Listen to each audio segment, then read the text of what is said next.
ପ୍ରେଜ୍ ଲର୍ଡ। ମୁଁ ଅଛି ବ୍ରଦର ଫ୍ରାନ୍ସିସ୍।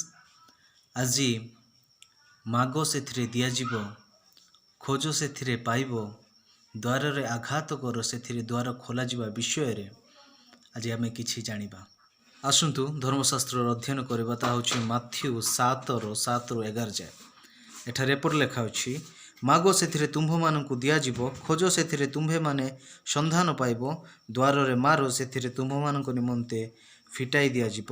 କାରଣ ଯେ କେହି ମାଗେ ସେ ପାଏ, ଯେ ଖୋଜେ ସେ ସନ୍ଧାନ ପାଏ, ଆଉ ଯେ ଦ୍ୱାରରେ ମାରେ ତାହା ନିମନ୍ତେ ଫିଟା ଦିଆଯାଏ।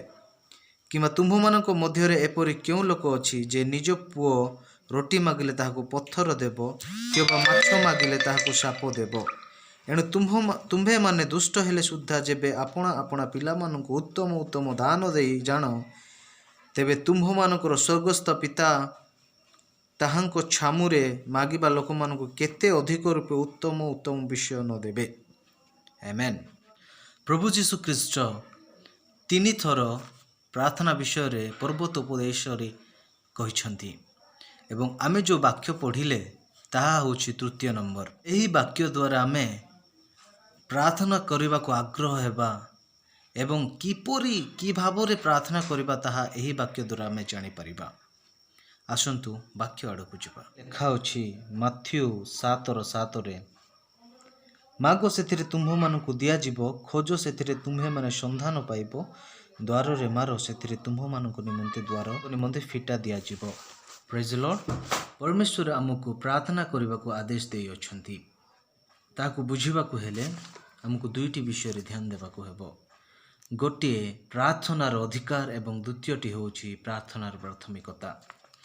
ପ୍ରାର୍ଥନାର ଅଧିକାର ମାନେ ଆମେ ଯେତେବେଳେ ମାଗୁ, ଆମେ ଯେତେବେଳେ ଖୋଜୁ, ଆମେ ଯେତେବେଳେ ଦ୍ୱାରରେ ଆଘାତ କରୁ, ଆମେ ଯାହା ବି କରୁ, ଯଦି ପରମେଶ୍ୱର ସେଇଠି ସାମିଲ ଥାନ୍ତି, ତାହା ଅଧିକାର ନଥିବା ଲୋକ କେବେ କରିପାରିବ ନାହିଁ। ସେହିପରି ଆମକୁ ଯେ ଅଧିକାର ଦିଆଯାଇଛି, ତେଣୁ ଆମେ ପରମେଶ୍ୱର ଯେଉଁଠି ସାମିଲ ଅଛି ସେଇଠି ଆମେ ମାଗିପାରୁଛୁ, ଆମେ କହିପାରୁଛୁ, ଆମେ ଖୋଜି ପାରୁଛୁ, ଆମେ ଦ୍ୱାରରେ ଆଘାତ କରିପାରୁଛୁ। ତାହା ଗୋଟେ ଅଧିକାର ଏବଂ ତାହା ଗୋଟେ ବଡ଼ ସୁଯୋଗ ମଧ୍ୟ। ଆଉ ବଡ଼ ବିଷୟଟି ହେଲା, ପ୍ରଭୁ ଆମମାନଙ୍କର ପ୍ରାର୍ଥନା ଶୁଣୁଛନ୍ତି ବା ଶୁଣିବାକୁ ଚାହୁଁଛନ୍ତି। ତାହା ଗୋଟିଏ ଅଧିକାର। ଆମେ ଯେଉଁ ଅଧିକାର ପାଇଛୁ, ତେଣୁ ପ୍ରଭୁଙ୍କ ଠାରେ ଆମେ ଅଧିକାର ପାଇଛୁ, ତେଣୁ ପ୍ରଭୁ ଆମର ପ୍ରାର୍ଥନା ଶୁଣୁଛନ୍ତି ବା ଶୁଣିବାକୁ ଚାହୁଁଛନ୍ତି। ଏହା ଗୋଟେ ଅଧିକାର ଏବଂ ଏହା ଗୋଟେ ବଡ଼ ସୁଯୋଗ। ଦ୍ୱିତୀୟ ବିଷୟଟି ହେଲା ପ୍ରାର୍ଥନାର ପ୍ରାଥମିକତା। ସର୍ବପ୍ରଥମେ ଆମେ ପ୍ରାର୍ଥନାକୁ ପ୍ରଥମ ସ୍ଥାନ ଦେବା ଦରକାର। କିଛି ଏକ୍ସଟ୍ରା ପାଇବା ପାଇଁ କିଛି ଏକ୍ସଟ୍ରା କାର୍ଯ୍ୟ କରିବା ପ୍ରାର୍ଥନା ନୁହେଁ।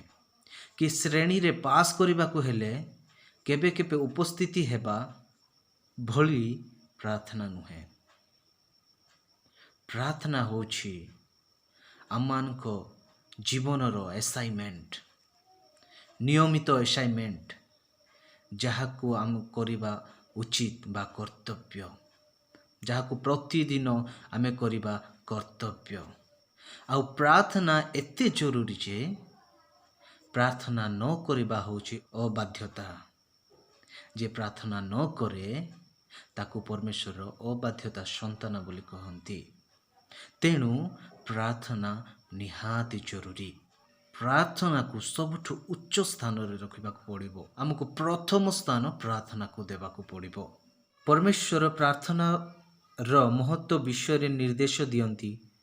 ତାହା ଖାଲି ନୁହେଁ, ପରମେଶ୍ୱର ପ୍ରାର୍ଥନାର ବିଶେଷତା ଗୁଡ଼ିକ ବିଷୟରେ କୁହନ୍ତି, ଯାହାକି ପ୍ରାର୍ଥନାରେ ଥିବା ନିହାତି ଜରୁରୀ ବା ଦରକାର। ପରମେଶ୍ୱର ଆମକୁ କୁହନ୍ତି ଭାବରେ ଆମେ ପ୍ରାର୍ଥନା କରିବା ତାହା ଶିକ୍ଷା ଦିଅନ୍ତି, ଏବଂ କେବଳ ପ୍ରାର୍ଥନା କରିବା ତାହା ମଧ୍ୟ ସେ ଆମକୁ ଦେଖାନ୍ତି ବା ଶିକ୍ଷା ଦିଅନ୍ତି। ଆମେ କିପରି ପ୍ରାର୍ଥନା କରିବା ଉଚିତ ତାହାର ବିଶେଷତା ଗୁଡ଼ିକ ଧ୍ୟାନ ଦିଅନ୍ତୁ। ଆମେ ଯେତେବେଳେ ପରମେଶ୍ୱରଙ୍କୁ ମାଗୁ, ନମ୍ର ଭାବରେ ମାଗିବା ଦରକାର ବା ନମ୍ର ଭାବରେ ପ୍ରାର୍ଥନା କରିବା ଦରକାର। ଆମେ ଯେତେବେଳେ ପରମେଶ୍ୱରଙ୍କ ଠାରେ ମାଗୁ, ଆମେ ନିର୍ଭରଶୀଳ ହେଇଯାଉ। ଆମେ ପରମେଶ୍ୱରଙ୍କ ଠାରେ ନିର୍ଭର କରୁ। ଆଉ ପରମେଶ୍ୱରଙ୍କ ଠାରେ ମାଗିବାକୁ ହେଲେ ଆମକୁ ଭିକାରୀ ପରି ହେବାକୁ ପଡ଼ିବ ବା ଭିକାରୀ ପରି परमेश्वरଙ୍କ निकटକୁ ଆସିବାକୁ ପଡ଼ିବ। ଆଉ ଯେତେବେଳେ ଆମେ परमेश्वरଙ୍କୁ ଖୋଜୁ ତ ଆମରି ଅନ୍ତର ସହିତ ଆନ୍ତରିକତା ସହିତ परमेश्वरଙ୍କୁ ଖୋଜିବା ଦରକାର। ଆନ୍ତରିକତା ସହିତ परमेश्वरଙ୍କ ଠାରେ ପ୍ରାର୍ଥନା କରିବା ଦରକାର। ଖୋଜିବାର ଅର୍ଥ ହେଉଛି କିଛିର ଅନୁସନ୍ଧାନ କରିବା ବା କିଛି ବିଷୟ ଦେଖିବା। ଆମେ ଆନ୍ତରିକତା ସହିତ ଖୋଜିବା ଦ୍ୱାରା ଆମର ପ୍ରୟାସ ଏବଂ ଶକ୍ତି ଅନ୍ତର୍ଭୁକ୍ତ ହୋଇଥାଏ। ପ୍ରାର୍ଥନା ଗୋଟେ ଏକ୍ସରସାଇଜ ପରି ନୁହେଁ କି ଯେମିତି କହିବେ ବା ଯେମିତି ମୋସନ ଚାଲିବ, ଯେମିତି ଗତି ଚାଲିବ ସେହିପରି କରିବା ନାହିଁ।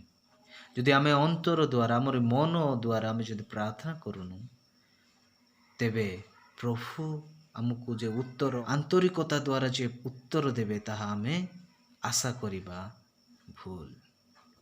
ଯେପରି ଲେଖା ହେଉଛି ଯାକୁବ 5:16 ଅତଏବ ପରସ୍ପର ନିକଟରେ ଆପଣ ଆପଣାର ପାପ ସ୍ୱୀକାର କର, ପୁଣି ସୁସ୍ଥ ହେବା ନିମନ୍ତେ ପରସ୍ପର ପାଇଁ ପ୍ରାର୍ଥନା କର। ଧାର୍ମିକ ବ୍ୟକ୍ତିର ପ୍ରାର୍ଥନା ଅନେକ କାର୍ଯ୍ୟ ସାଧନ କରିପାରେ। ତ ପ୍ରାର୍ଥନା କଲେ ସମସ୍ତ ବିଷୟ ପୂର୍ଣ୍ଣ ହେବ। ଦ୍ୱାରରେ ଆଘାତ କରିବାର ଅର୍ଥ ହେଉଛି ବିଶ୍ୱାସରେ ପ୍ରାର୍ଥନା କରିବା। ବନ୍ଦ ଥିବା ଦ୍ୱାରରେ ହିଁ ଆଘାତ କରାଯାଏ। ଯଦି ଆମେ ଆଘାତ କରୁଛୁ, ଯଦି ଆମେ ଦ୍ୱାରକୁ ଖଟଖଟାଉଛୁ, ତେବେ ଆମକୁ ବିଶ୍ୱାସରେ ଆଘାତ କରିବାକୁ ପଡ଼ିବ। ଆମକୁ ବିଶ୍ୱାସରେ ପ୍ରାର୍ଥନା କରିବାକୁ ପଡ଼ିବ। ଯେତେବେଳେ ଦ୍ୱାର ବନ୍ଦ ହେଇଯାଏ, ଆମେ ତଥାପି ପ୍ରାର୍ଥନା କରୁ, ଆମେ ତଥାପି ଆଘାତ କରୁ। ପରମେଶ୍ୱରଙ୍କର ସେହି ପ୍ରତିଜ୍ଞାକୁ ବିଶ୍ୱାସ କରି ଆମେ ବାର ବାର ଆଘାତ କରିବା ଦରକାର ବା ବାର ବାର ପ୍ରାର୍ଥନା କରିବା ଦରକାର ବା ବାର ବାର ଦାବି କରିବା ଦରକାର। ସେହିପରି ପ୍ରାର୍ଥନା କରିବା ସମୟରେ ଆମର ବିଶ୍ୱାସକୁ ଦେଖାଇବାକୁ ପଡ଼ିବ ଏବଂ ପ୍ରାର୍ଥନା ବିଶ୍ୱାସ ଦ୍ୱାରା କରିବାକୁ ହେବ। ଯେପରି ଲେଖା ହେଉଛି ଯାକୁବ 1:6 ସନ୍ଦେହ ନ କରି ବିଶ୍ୱାସରେ ପ୍ରାର୍ଥନା କରୁ। ସେହିପରି ଆମେ ବିଶ୍ୱାସ ଦ୍ୱାରା ପ୍ରାର୍ଥନା କରିବା। ଯାହା ବି କରିବା ବିଶ୍ୱାସରେ କରିବା। ପ୍ରଭୁଙ୍କ ଠାରେ ପ୍ରାର୍ଥନା କରିବା ବିଶ୍ୱାସରେ କରିବା। ପରମେଶ୍ୱରଙ୍କୁ ସମ୍ମାନ ଦେବା ଜରୁରୀ। ସମ୍ମାନ ଦେଇ ପରମେଶ୍ୱରଙ୍କ ଠାରେ ପ୍ରାର୍ଥନା କରିବା ଜରୁରୀ। ଆମେ ପରମେଶ୍ୱରଙ୍କ ଠାରେ ପ୍ରାର୍ଥନା କରୁ, ଅତି ସମ୍ମାନରେ ପ୍ରାର୍ଥନା କରିବା ଦରକାର। କାରଣ ଆମେ କୌଣସି ମଣିଷ ଠାରେ ଆମେ ପ୍ରାର୍ଥନା କରୁନୁ। ଆମେ ପରମେଶ୍ୱରଙ୍କ ଠାରେ ପ୍ରାର୍ଥନା କରୁଛୁ ଯେ ତାଙ୍କୁ ଯେତେବେଳେ ଆମେ ସମ୍ବୋଧନ କରୁଛୁ, ଅତି ଯତ୍ନରେ ଅତି ସମ୍ମାନରେ ତାଙ୍କର ସମ୍ବୋଧନ କରିବା ଦରକାର। ମାନେ ଭଦ୍ର ହେଇକରି ପ୍ରାର୍ଥନା କରିବା ଦରକାର, ବିଶ୍ୱାସରେ ପ୍ରାର୍ଥନା କରିବା ଦରକାର। ଆଉ ବିଶେଷ କରି ନିରନ୍ତର ସଦାବେଳେ ପ୍ରାର୍ଥନା କରିବା ନିହାତି ଜରୁରୀ। 11 ପର୍ବରେ ଯେଉଁ ଦୃଷ୍ଟାନ୍ତ ଲେଖାଛି ତାହା ପଢ଼ିଲେ ଆପଣ ଜାଣିପାରିବେ।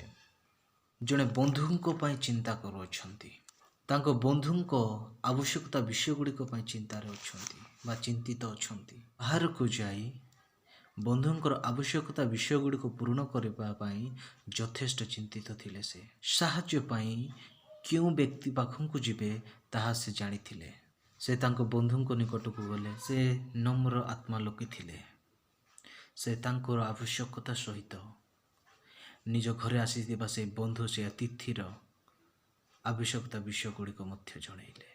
ସେ ଅସୁବିଧା ସମୟରେ ତାଙ୍କ ବନ୍ଧୁଙ୍କ ପାଖକୁ ଯାଇଥିଲେ। କିନ୍ତୁ ଆଜି ଅନେକ ଖ୍ରୀଷ୍ଟିଆନ ଯାହାକୁ ସାହାଯ୍ୟ କରିବାର ଥାଏ ତାହାର ସାମ୍ନାରେ ଆମେ ଦ୍ୱାର ବନ୍ଦ କରିଦେଇଥାଉ।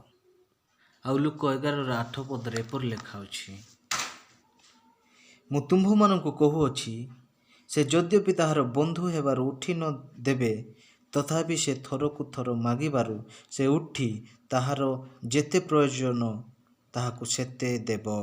ଆମେ ଯେତେବେଳେ ମାଗୁ, ଆମକୁ ନ ମିଳିଥାଏ, ଆମେ ପ୍ରାର୍ଥନା କରୁ କିନ୍ତୁ ଆମେ ଉତ୍ତର ପାଇନଥାଉ। କିନ୍ତୁ ଆମକୁ ବାର ବାର ମାଗିବାକୁ ପଡ଼ିବ, ବାର ବାର ପ୍ରାର୍ଥନା କରିବାକୁ ପଡ଼ିବ। ଆଉ ସେହିପରି ସେହି ବନ୍ଧୁ ମଧ୍ୟ ତାକୁ ବାର ବାର ମାଗିଲେ। ଯେମିତି ଆମେ ପଢ଼ିଲେ, ସେ ତାଙ୍କର ଲଜ୍ଜାକୁ ଛାଡ଼ି ସେ ବାର ବାର ଆଘାତ କଲେ। ଆଉ ଆଘାତ କରିବା ଦ୍ୱାରା ତାଙ୍କର ସ୍ଥିରତା ଫଳପ୍ରଦ ହେଲା। ସେହିପରି ଆମେ ଯଦି କୌଣସି ବିଷୟ ପାଇଁ ପ୍ରାର୍ଥନା କରୁଛୁ, ତେବେ ଆମକୁ ବାର ବାର ପ୍ରାର୍ଥନା କରିବାକୁ ପଡ଼ିବ, ନିରନ୍ତର ପ୍ରାର୍ଥନା କରିବାକୁ ପଡ଼ିବ। ଆମେ ଯେଉଁ ଯାଏ ଆନ୍ସର ପାଇନୁ, ଯେଉଁ ଯାଏ ଆମେ ଉତ୍ତର ପାଇନୁ, ଆମକୁ ପ୍ରଭୁଙ୍କ ଠାରେ ପ୍ରାର୍ଥନା କରିବାକୁ ପଡ଼ିବ।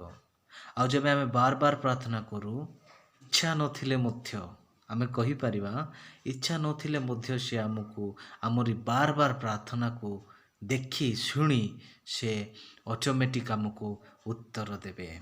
ଆମେନ୍। ମାଥ୍ୟୁ 7:8-11 ପ୍ରାର୍ଥନା କରିବାକୁ ନିର୍ଦ୍ଦେଶ ଦିଆଯାଇଛି। ଏଠାରେ ପ୍ରାର୍ଥନା ପାଇଁ ପ୍ରତିଜ୍ଞା ଅନ୍ତର୍ଭୁକ୍ତ ହୋଇଛି। ପ୍ରାର୍ଥନା କରିବା ଏକ ବଡ଼ ଉତ୍ସାହର ବିଷୟ। ଓ ଏଇଠି ଆମେ ଦେଖିଲେ ଯିଏ ପ୍ରାର୍ଥନା କରେ, ଯିଏ ପ୍ରଭୁଙ୍କଠାରେ ପ୍ରାର୍ଥନା କରେ, ଯେ ବିଶ୍ୱାସରେ ପ୍ରାର୍ଥନା କରେ, ବିଶ୍ୱାସ ଦ୍ୱାରା ପ୍ରଭୁଙ୍କଠାରେ ପ୍ରାର୍ଥନା କରେ, ଯେ ନିରନ୍ତର ପ୍ରାର୍ଥନା କରେ, ଯେ ବାର ବାର ପ୍ରାର୍ଥନା କରେ, ତାକୁ ପ୍ରଭୁ ଭଲ ବିଷୟ ଦିଅନ୍ତି। ସେଥିପାଇଁ ଲେଖା ଅଛି, ମାଗ ସେଥିରେ ଦିଆଯିବ, ଖୋଜ ସେଥିରେ ପାଇବ, ଦ୍ୱାରରେ ଆଘାତ କର ସେଥିରେ ଦ୍ୱାର ଖୋଲାଯିବ। ଆଉ ବିଶେଷ କରି ଏହି ବାକ୍ୟରେ ଆମେ ପ୍ରଭୁଙ୍କର ଉଦାରତା ଏବଂ ପ୍ରଭୁଙ୍କର ମହାନତା ବିଷୟରେ ଜାଣିଲେ। ଏବଂ ପ୍ରାର୍ଥନା କରିବାରେ ସୁଧାର ଆଣନ୍ତୁ ଏବଂ ପ୍ରାର୍ଥନା କରନ୍ତୁ, ବାର ବାର ପ୍ରାର୍ଥନା କରନ୍ତୁ। ଆମେନ୍। ମୁଁ ଆଶା କରୁଛି ଆପଣମାନେ ସମସ୍ତେ ଏହି ଛୋଟ ବାକ୍ୟକୁ ବୁଝିପାରିଥିବେ। ପ୍ରେଜ୍ ଲର୍ଡ। ଏହି ଛୋଟ ବାକ୍ୟ ପାଇଁ ସମସ୍ତଙ୍କୁ ଏବଂ ପ୍ରଭୁଙ୍କୁ ଧନ୍ୟବାଦ। ଆମେନ୍।